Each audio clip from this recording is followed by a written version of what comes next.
আসসালামু আলাইকুম বন্ধুরা, আশা করি আপনারা সবাই ভালো আছেন। আজকে আমি আলোচনা করব সিএমএ ইউএসএ পার্ট 2 থেকে দুইটি এসএ টাইপ কোশ্চেন নিয়ে আলোচনা করব। নরমালি আমরা জানি সিএমএ ইউএসএ তে দুই ধরনের কোশ্চেন আসে। প্রথম 3 ঘন্টা হচ্ছে এমসিকিউ কোশ্চেন, 100 এমসিকিউ কোশ্চেন থাকবে, 3 ঘন্টা সময় থাকবে। 3 ঘন্টা পর 1 ঘন্টার জন্য এসএ টাইপ কোশ্চেন আসবে। সো চলুন বন্ধুরা, আমরা দেখে নেই কোন ধরনের SA type question CMA exam আসতে পারে।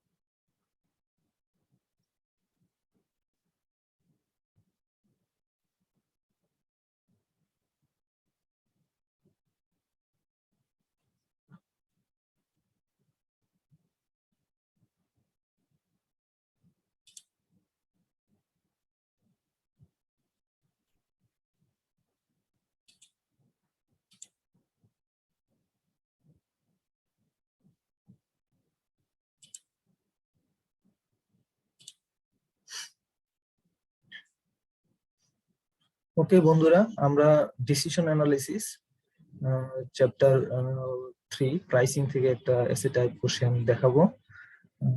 আমরা চলুন কোশ্চেনটি পড়ে নেই। ঠিক আছে,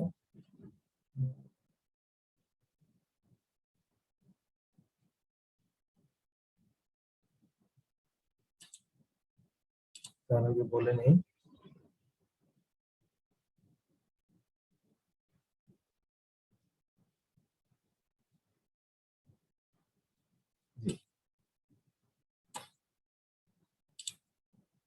এখানে আপনার 100 এমসিকিউ কোশ্চেন, টাইম থাকবে 3 আওয়ার্স।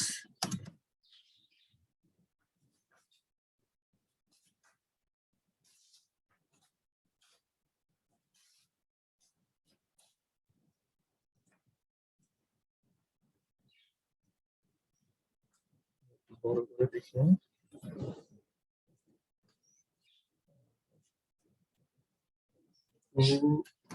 এসএ টাইপ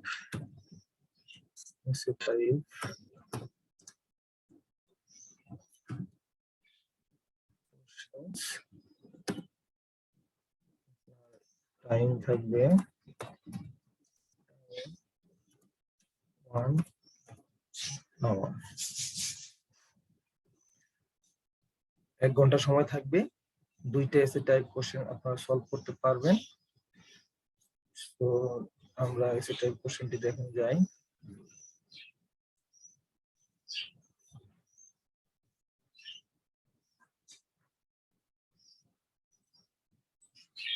দেখেন, আমরা হাইলাইট করব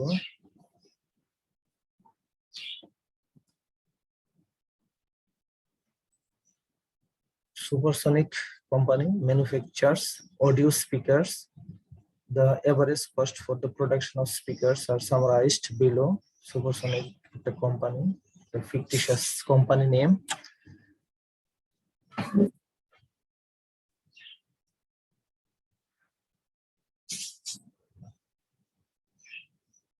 Cost breakdown দেওয়া আছে, দেখেন আপনার পার ইউনিট, পার ইয়ার। ডিরেক্ট ম্যাটেরিয়াল দেওয়া আছে আপনার হচ্ছে গিয়া $10 per unit. Direct labour $20.50 per unit. Variable manufacturing overhead 1.50. Okay, fine. Variable selling and administrative expense 1.80. Fixed manufacturing overhead 4,29,000 per year. Fixed selling and administrative expense 4,95,000. Okay, so বন্ধুরা cost breakdown দেওয়া আছে।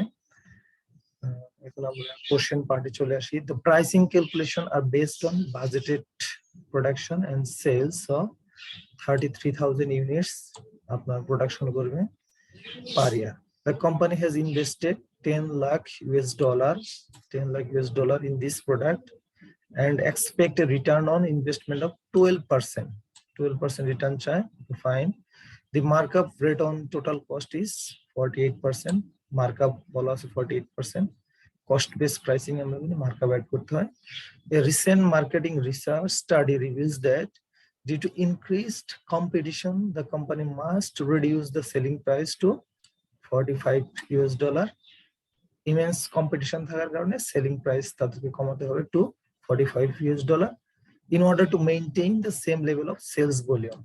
যেহেতু competition অনেক বেড়ে গেছে, sales volume same রাখার জন্য price কমাতে হবে। সো চলুন আমাদের রিকোয়ারমেন্ট গুলো কি। এক নম্বর রিকোয়ারমেন্ট হচ্ছে গিয়া calculate the original target selling price of the product. So target selling price আমাদের বের করতে হবে, অরিজিনাল টার্গেট সেলিং প্রাইস আমাদেরকে বের করতে হবে, ফাইন। দুই নম্বর রিকোয়ারমেন্ট হচ্ছে using the market based pricing approach. আমরা জানি market based pricing approach, market will determine the price. Calculate the target cost per unit given the competitive target price of 45 US dollar. Market কিন্তু price set করে দিছে আপনার 45 US dollar, আমাদেরকে বের করতে হবে target cost. Using the market based pricing approach, calculate the target cost. Okay, fine. So 3 number question টা একটু theoretical question দেখেন, identify and explain one advantage and one disadvantage of cost based pricing and market based pricing respectively. Cost based pricing and market based pricing এর একটি করে advantage একটি করে disadvantage আমাদেরকে identify করতে হবে এবং এক্সপ্লেইন করতে হবে। 4 নম্বর কোশ্চেন, এটাও theoretical. Define value engineering and explain how value engineering can help supersonic. Value engineering এর সংজ্ঞা দিতে হবে, এক্সপ্লেইন করতে হবে যে ভ্যালু ইঞ্জিনিয়ারিং কেমনে সুপারসনিককে হেল্প করতে পারে। 5 question number 5, identify and explain one reason why supersonic may want to set its selling price below 45 US dollar. So আমাদেরকে একটি কারণ আইডেন্টিফাই করতে হবে, এক্সপ্লেইন করতে হবে কেন supersonic selling price less than 45 US dollar set করতে পারে। সো চলুন বন্ধুরা আমরা সলভ করে ফেলি। রিকোয়ারমেন্ট 1, প্রথম রিকোয়ারমেন্ট ছিল calculate the original target selling price of the product. Original target selling price, okay, calculate the original target selling price of the product. চলুন আমরা এক নম্বর রিকোয়ারমেন্টে চলে যাই। এখানে দেওয়া আছে আমাদের কিন্তু কস্ট ব্রেকডাউন এখানে দেওয়া আছে। এরপরে calculate the original target selling price, original target selling প্রাইসটি আমাদের বের করতে হবে। সো চলুন আমরা কিভাবে, দেখুন এক নম্বর সলিউশন এখানে আমি করে দিয়েছি, আপনারা প্র্যাকটিস করতে পারবেন। ফিক্স ম্যানুফ্যাকচারিং ওভারহেড, দেখেন আমার আগে কস্ট বের করতে হবে, কস্টের সাথে একটা মার্কআপ আমরা যোগ করব, তাহলে কিন্তু আমরা কস্ট বেস প্রাইসিং সেট করতে পারবো। সেখান থেকে কিন্তু আমরা target price, cost base target price কিন্তু আমরা বের করতে পারবো। ফিক্স ম্যানুফ্যাকচারিং ওভারহেড, দেখেন হচ্ছে গিয়ে আপনার টোটাল ফিক্স ম্যানুফ্যাকচারিং ওভারহেড আমাদের কত ছিল, টোটাল ম্যানুফ্যাকচারিং ওভারহেড ছিল আমাদের, দেখেন ফিক্স ম্যানুফ্যাকচারিং ওভারহেড ছিল আমাদের 4,29,000 US ডলার, আর আমাদের টোটাল ইউনিট ছিল 33,000। So per unit fix overhead cost আমরা বের করব, per unit fix overhead cost, fix manufacturing overhead 4,29,000 ভাগ হচ্ছে আপনার 33,000 ইউনিট। সো আমাদের দেখতেছি যে এখন 13 US ডলার পার ইউনিট, এটা হচ্ছে পার ইউনিট।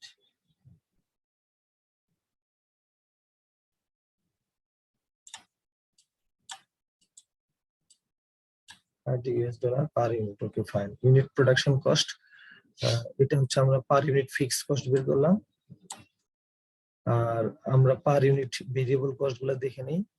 দেখেন যে আপনার 10 প্লাস 20.50 প্লাস 1.50 প্লাস 13, এগুলো আমরা কোথা থেকে পেলাম চলেন আমরা দেখে নিই।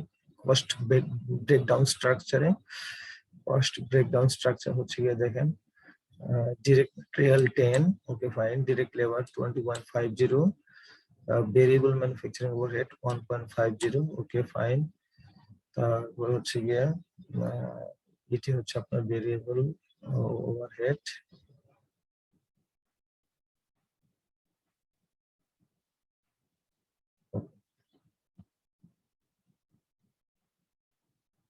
So 10, 20.50 plus 1.50. These three are variable and this 13 is fixed cost. Okay, total cost আমরা পেলাম $45। Okay, $45। সো আমাদের টার্গেট সেলিং প্রাইস কি, আমরা কস্ট কিন্তু ক্যালকুলেশন করে পেলাম $45। সো আমাদের মার্কআপ রাখতে হবে 48% মার্কআপ। ওকে, সো আমরা কস্ট বেস প্রাইসিং স্ট্র্যাটেজিতে আমরা জানি প্রথমে আমরা কস্ট ক্যালকুলেশন করব, তার সাথে আমরা মার্কআপটি অ্যাড করে দেব। এখন দেখেন যে বন্ধুরা, the markup rate is 48%, it is given. So easily কিন্তু আমরা টার্গেট সেলিং প্রাইসটি বের করতে পারলাম। Target selling price 45 plus 48% of 45 equal to $66.60. Okay, that's good. Requirement 2, using the market-based pricing approach, calculate the target cost per unit given the competitive target price of $45. Show your calculation. So আমরা জানি market base pricing হচ্ছে গিয়ে মার্কেটে price দেওয়া থাকবে, starting point হচ্ছে price. So আমরা $45 এখানে প্রাইস আমাদের টার্গেট প্রাইস। এখান থেকে আমরা ক্যালকুলেট দ্য টার্গেট কস্ট, আমাদের ডিজায়ার্ড প্রফিট বাদ দিয়ে আমরা টার্গেট কস্টটি বের করব। সো কোম্পানি হ্যাজ ইনভেস্টেড, আপনার অলরেডি আমরা দেখেছি $10 লাখ ইনভেস্ট করেছে, $10 lakh in this product and expect net return on investment হচ্ছে কি 12% কিন্তু তার রিটার্ন চায়। দেখেন তাহলে কোম্পানি কত ইনভেস্টমেন্ট, কোম্পানির কস্ট কত, কোম্পানি অলরেডি ইনভেস্টেড, আমরা দেখেছি company already invested $10 lakh, $10 lakh, আর তাদের রিটার্ন হচ্ছে কি রিকোয়ারমেন্ট হচ্ছে 12%। Okay fine. তাহলে টোটাল আপনার হচ্ছে গিয়ে রিটার্ন দরকার হচ্ছে গিয়ে, দেখেন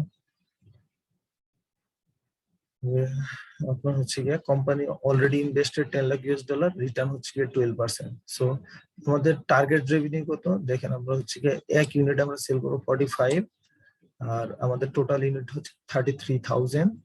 সো এটা হচ্ছে 1,04,85,000।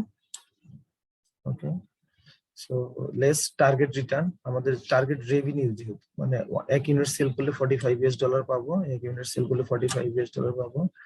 সো 33,000 ইউনিট সেল করলে আমরা $14,85,000 পাবো। এখান থেকে আমরা টার্গেট রিটার্নটি বাদ দিয়ে দিব 12% অফ আপনার 10 লাখ, যেহেতু 10 লাখ আমার investment.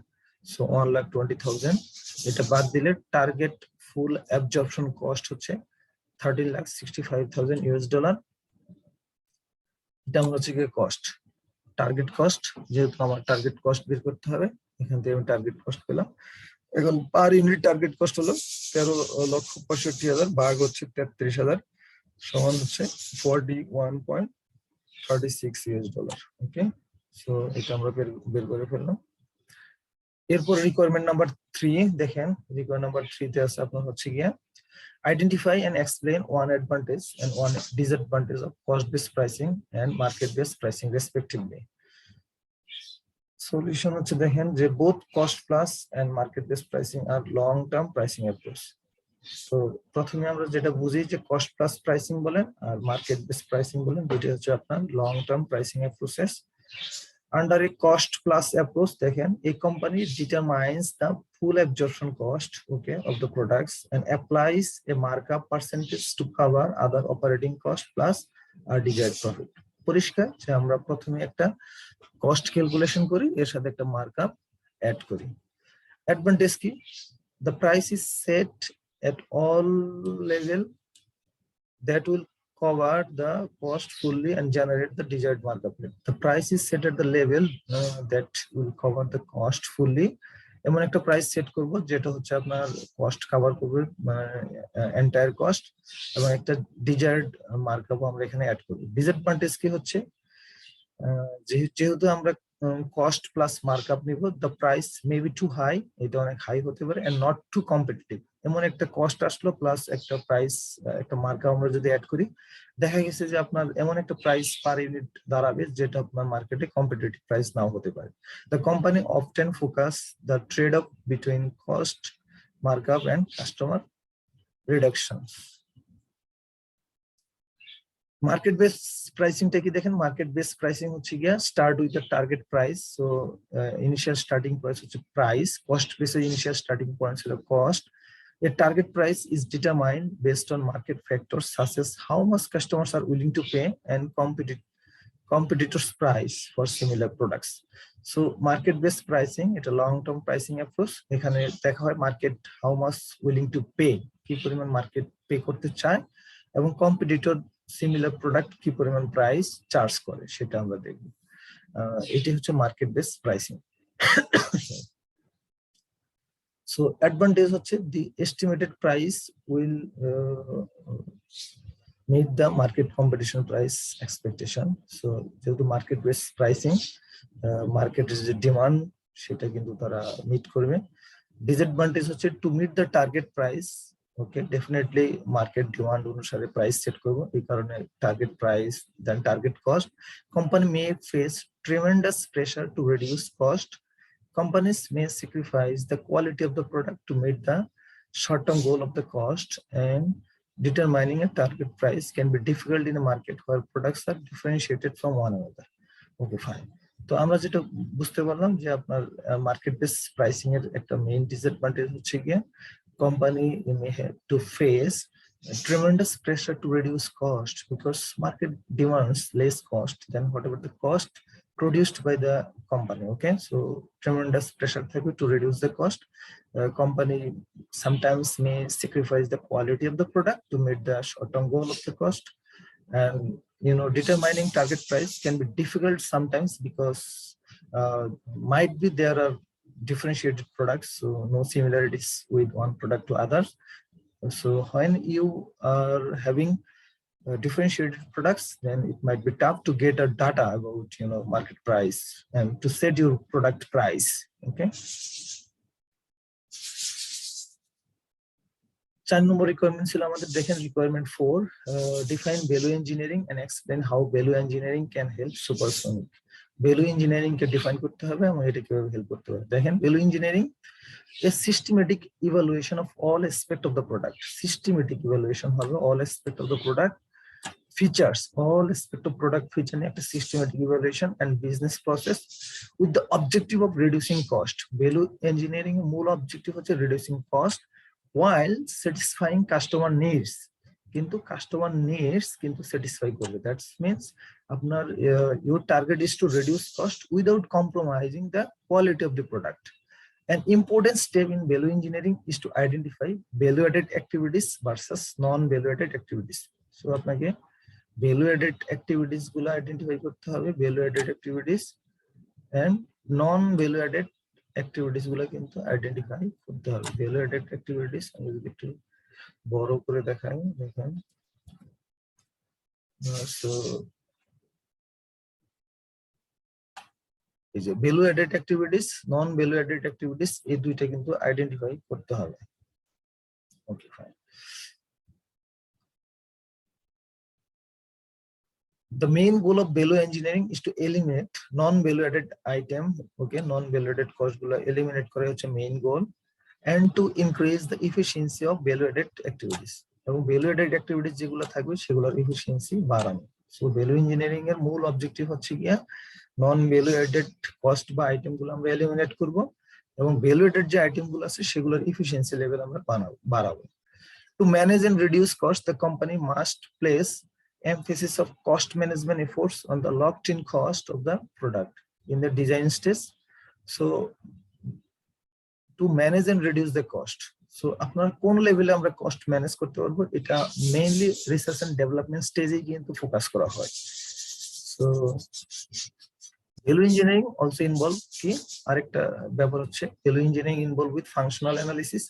The company analyzes and gains understanding of the technical and business aspect of the entire value chain to manage cost and look for room for continuous improvement in efficiency and cost reduction. ঠিক আছে, value engineering এর আরেকটি important aspect হচ্ছে functional analysis. Company analyses and gains understanding of the technical and business aspect of the entire value chain to manage cost and look for room for continuous improvement in efficiency and cost reduction.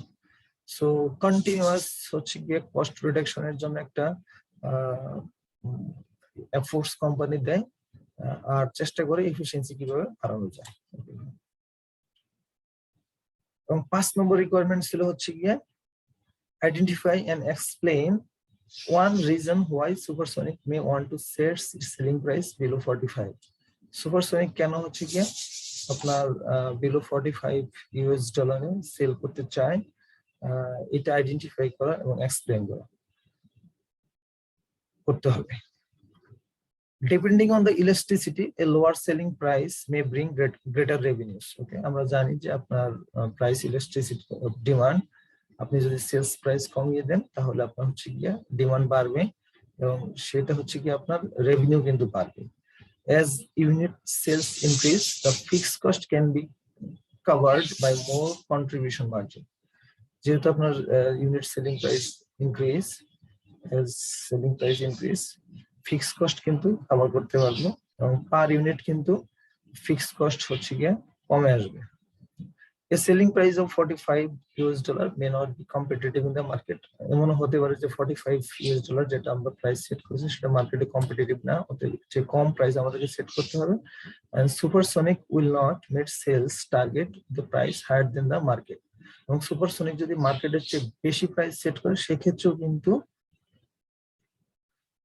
আপনার সেক্ষেত্রে কিন্তু market আপনার প্রোডাক্টের demand নাও থাকতে পারে।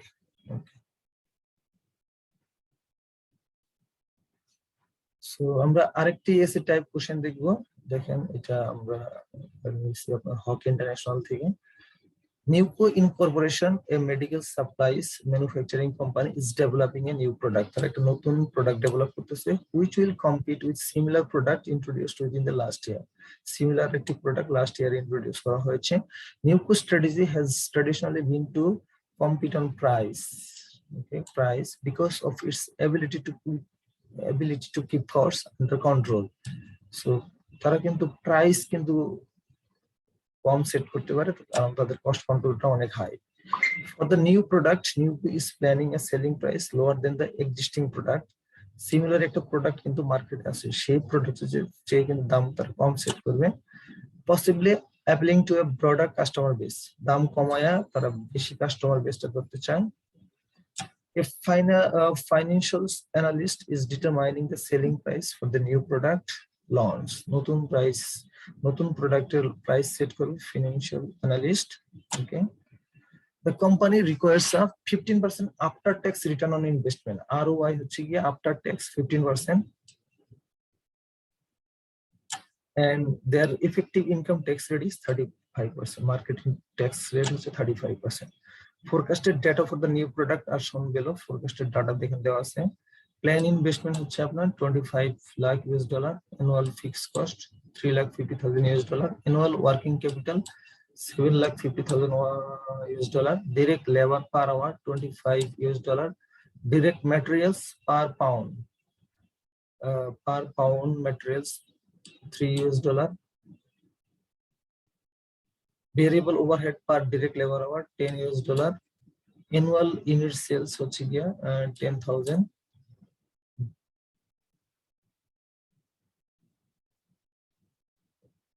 unit sell হবে, direct labor hours per unit 2 hours লাগবে, materials quantity per unit 25 pound লাগবে।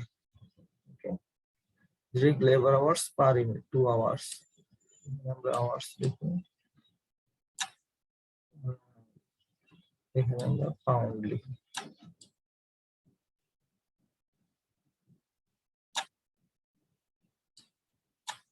Okay, fine. So আমাদের কি কি বের করতে হবে দেখেন, বের করতে হবে requirement number 1, using cost plus base pricing, okay, what selling price should be set for the new product, cost plus pricing method অনুসারে কি নতুন প্রাইসটা কি হবে সেটা আমাদের সেট করতে হবে। Show your calculation, okay fine. 2, assume that marketplace will accept a price of $200, এটা assume করতে হবে $200 প্রাইস অ্যাকসেপ্ট করতে পারে। Using market based pricing, okay, what target cost would allow Newco to reach their required 15% after tax ROI, return on investment? So market based price 200, target cost কত হলে এই ROI থাকবে আপনার after tax ROI 15% থাকবে। So your calculation. 3 number হচ্ছে identify and discuss one way to reduce fixed cost. Identify and describe one way to reduce fixed cost, working capital and direct labor hours per unit respectively. Okay, fine. Explain the difference between cost-based pricing and market-based pricing. It already আমরা আলোচনা করেছি। Define target pricing and identify the main steps in developing target price and target cost. এটাও সহজ question. Define and explain the role of price elasticity of demand in pricing decision. Explain how level of elasticity affects the way changing price can change total revenue. So price elasticity of demand কিভাবে আপনার রেভিনিউতে impact ফেলবে সেটা নিয়ে একটা question. So চলুন আমরা সলিউশনে চলে যাই। রিকোয়ারমেন্ট 1 হচ্ছে কি আপনার আমাদের বের করতে হবে আমাদের ডিজায়ার্ড ROI হচ্ছে গিয়ে বিফোর ট্যাক্স বের করতে হবে, আফটার ট্যাক্স 15%। সো চলেন আমরা রিকোয়ারমেন্ট 1 এ যাই। Using cost plus base pricing, so cost breakdown আমাদের বের করতে হবে। What selling price should be set for the new product. So cost base pricing অনুসারে সেলিং প্রাইস কি হওয়া উচিত এটা আমরা ক্যালকুলেশন করব। সো 1 নম্বর হচ্ছে গিয়া selling price based on cost base method. তাহলে দি প্রাইস মাস্ট ইনক্লুড, তাহলে আমরা যে সেলিং প্রাইসটি সেট করব সেখানে অবশ্যই আমাদের ফিক্সড কস্ট কভার করতে হবে, ভেরিয়েবল কস্ট কভার করতে হবে, সাথে আমাদের একটা মার্কআপ থাকবে return on investment. Okay fine. The company requires 15% after tax return on investment. So আমাদের ইনভেস্টমেন্ট কত ছিল দেখেন, $25 লাখ প্লাস $7,50,000। এর সাথে আমরা রিটার্ন অন ইনভেস্টমেন্ট চাই হচ্ছে 15%। সো এটা আসে আপনার $4,87,500। সো আমাদের ইনভেস্টমেন্ট 25 লাখ, 7,50,000 আমরা কোথা থেকে পেলাম দেখেন, অ্যানুয়াল ওয়ার্কিং ক্যাপিটাল লাগবে হচ্ছে কি আপনার শর্ট টার্ম ইনভেস্টমেন্ট 7,50,000, আর planned investment long term investment হচ্ছে 25 লাখ। সো আমরা দুইটা ইনভেস্টমেন্ট অ্যামাউন্ট পেলাম, এর উপরে আমরা 15% রিটার্ন করব। ওকে, সো আমাদের 4,87,500। সো এটা হচ্ছে কি আপনার after tax. So before tax আমরা বের করব, হ্যাঁ এটা হচ্ছে কি আপনার total return. So per unit return যেহেতু আমাদের 10,000 ইউনিট বলা আছে given data, so per unit return হচ্ছে আপনার 4,87,500 ডিভাইডেড বাই 10,000। ওকে, সো এটা আমরা পাচ্ছি $48.75 পার ইউনিট রিটার্ন। ওকে, সো ইফেক্টিভ ইনকাম ট্যাক্স হচ্ছে 35% দেওয়া আছে, it's given data. Before tax ROI per unit তাহলে 1 মাইনাস ট্যাক্স রেট দিয়ে ভাগ দিব, $75 হচ্ছে কি আমার রিটার্ন অফ ইনভেস্টমেন্ট। সো এটা হচ্ছে আমার মার্কআপ, এটা আমাকে টোটাল কস্টের সাথে যোগ করতে হবে। এবার আসেন fixed cost calculation. So annual fixed cost দেওয়া আছে আপনার হচ্ছে গিয়ে $3,50,000। পার ইউনিট ফিক্সড কস্ট হচ্ছে দেখেন 10,000 দিয়ে আমরা ভাগ দিয়ে দিছি, $35 পার ইউনিট ফিক্সড কস্ট দেখেন এখানে দেওয়া আছে, ফিক্সড কস্ট দেওয়া আছে এখানে। অ্যানুয়াল ফিক্সড কস্ট দেখেন $3,50,000 কিন্তু এখানে দেওয়া আছে। ওকে, সো আমরা পেয়ে গেছি ফিক্সড কস্ট পার ইউনিট। এখন আমাদের দরকার শুধু variable cost per unit. Okay fine. So variable cost ক্যালকুলেশনটা দেখুন, variable cost calculation direct labour per hour দেওয়া আছে আপনার, ডিরেক্ট লেবার পার আওয়ার আমাদের কস্টিং আসবে $25। ডিরেক্ট ম্যাটেরিয়াল পার পাউন্ড, 1 পাউন্ডের জন্য $3। Variable overhead per direct labour hour, variable overhead 1 labour hour হচ্ছে কি আপনার $10। Direct labour hours per unit আমাদের টোটাল পার ইউনিটে 2 ঘন্টা লাগবে, 2 আওয়ার্স। ফাইন, দেওয়া আছে, ভালো কথা। ম্যাটেরিয়ালস কোয়ান্টিটি পার ইউনিটে কিন্তু ম্যাটেরিয়াল লাগবে 25 পাউন্ড। ওকে, সো আমরা ভেরিয়েবল কস্ট ক্যালকুলেশন করি। আমাদের দেখেন হচ্ছে গিয়ে 1 ঘন্টার জন্য $25, ডিরেক্ট লেবার পার আওয়ার, ঘন্টার জন্য $25, তাহলে আমাদের পার ইউনিট প্রোডাক্ট 2 ঘন্টা লাগবে। তাহলে 2 ঘন্টার জন্য হচ্ছে গিয়ে 25 into 2 two $50 labour per unit. Okay, $50 per unit লাগবে। সো আমাদের পার ইউনিটে আপনার হচ্ছে গিয়া প্রোডাক্ট লাগবে, আপনার হচ্ছে গিয়া ম্যাটেরিয়াল লাগবে 3 পাউন্ড। ওকে, সরি,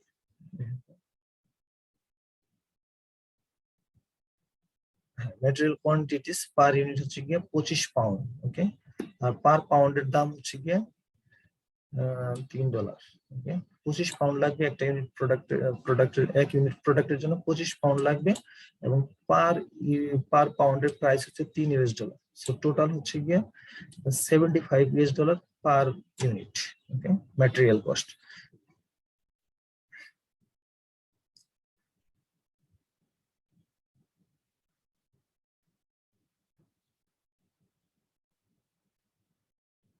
আরেকটা দেখেন হচ্ছে গিয়ে $10 ইন্টু 2 ডিরেক্ট লেবার আওয়ার্স, 2 ঘন্টা লাগবে।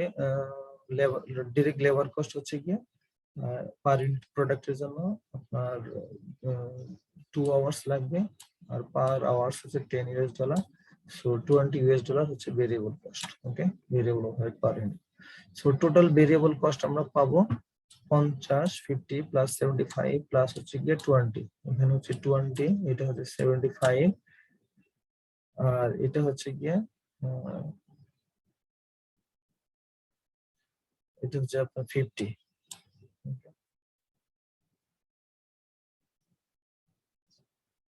সো 3টা ভেরিয়েবল কস্ট হচ্ছে ফ্যাক্টর, একটা হচ্ছে ডিরেক্ট লেবার, ওকে, ডিরেক্ট ম্যাটেরিয়াল, আর একটা হচ্ছে ভেরিয়েবল ওভারহেড।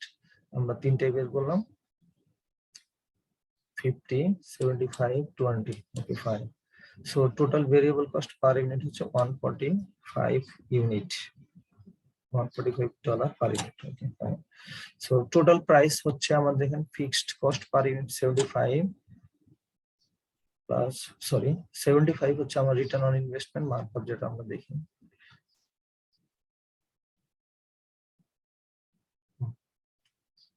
এই দেখেন, এই 75 হচ্ছে আমার মার্কআপ বা রিটার্ন অন ইনভেস্টমেন্ট, যেটা 75। 35 হচ্ছে আমার ফিক্সড কস্ট পার ইউনিট, আর আমার হচ্ছে গিয়া $145 হচ্ছে variable cost per unit. Okay, fine. So this is ROI, it's a markup. Cost হচ্ছে 35 fixed cost per unit, variable cost 145 per unit. So আমরা টোটাল পাচ্ছি $255 per unit selling price. So আমরা cost base selling প্রাইসটা কিন্তু পেয়ে গেলাম। 2 নম্বর requirement হচ্ছে গিয়ে মার্কেট বেস, হচ্ছে গিয়ে দেখেন টার্গেট কস্ট আমাদের বের করতে হবে। মার্কেট বেস সেলিং প্রাইস, সেখান থেকে আমরা ডিজায়ার্ড প্রফিট বাদ দিব, তাহলে টার্গেট কস্ট পাবো। Selling price minus desired profit, দেখেন সেলিং প্রাইস কিন্তু দেওয়া আছে আপনার $200, আর before tax return on investment কিন্তু আমরা বের করছি $75। সেলিং প্রাইস যদি $200 দেখতে চান, এখানে আসতে পারেন। এই যে দেখেন, সেলিং প্রাইস কিন্তু $200 বলা আছে। Before tax return on investment per unit হচ্ছে গিয়ে 75, ওইটাও কিন্তু আমরা ক্যালকুলেশন করে বের করেছি।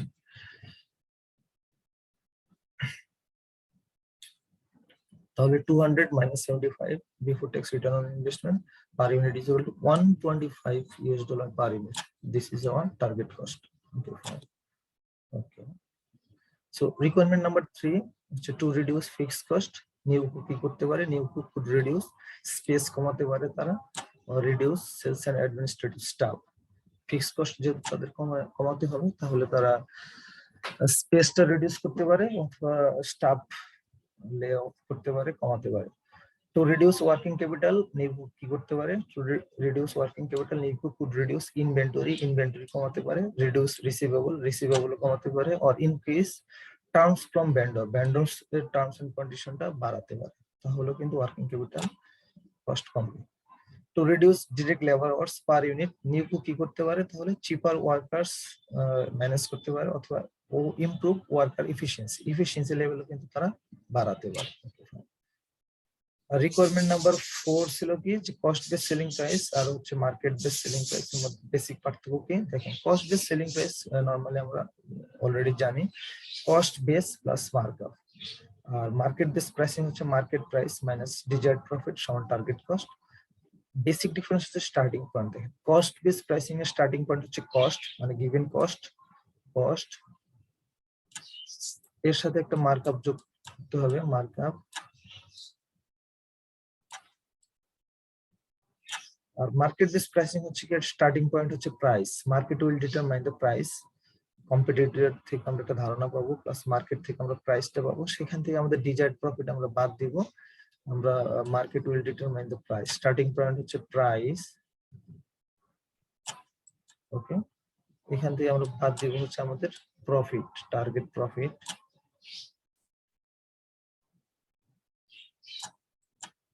ওকে, তাহলে আমরা কিন্তু টার্গেট কস্ট বের করতে হবে। আর যখন আমাদের টার্গেট কস্ট আমরা ডিটারমাইন করব, টার্গেট কস্ট অ্যাচিভ করতে গেলে কিন্তু আমাদের ভ্যালু ইঞ্জিনিয়ারিং করতে হবে, আমাদের অল অ্যাসপেক্ট কস্ট রিডিউস করার চেষ্টা করতে হবে without compromising the quality of the product. So এই ছিল বন্ধুরা আজকের মতো, আর বাকি দুইটা রিকোয়ারমেন্ট আশা করি আপনারা সলভ করবেন। থিওরিটিক্যাল দুইটা রিকোয়ারমেন্ট বাকি থাকলো,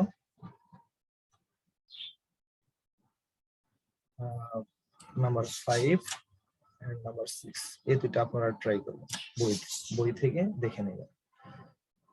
সো আশা করছি আপনাদের ভালো লাগবে, আর যদি ভালো লাগে অবশ্যই আমার চ্যানেলে লাইভ দেখবেন এবং আপনার লাইক, কমেন্টস এবং সাবস্ক্রাইব করতে ভুলবেন না। থ্যাংক ইউ বন্ধুরা, আসসালামু আলাইকুম।